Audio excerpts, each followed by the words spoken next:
bad for first round, George. But why you don't use more new technique? I'm working on it. Boyka, make him wait. Remember, take his life.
Listen to me, George. You must finish him or you will rot in this stinking hole for the rest of your life. Like me. Like me.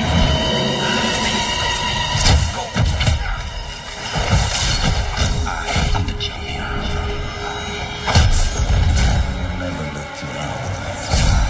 Do you understand me, George? What are you waiting for? The bell.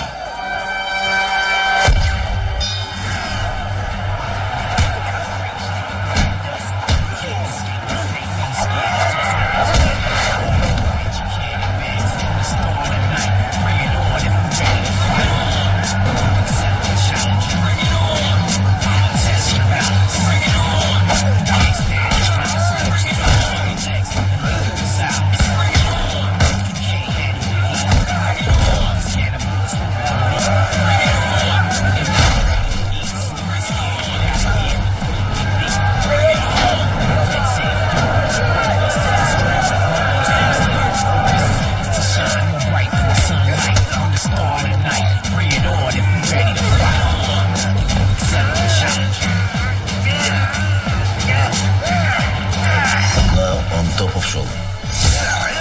Lock with head.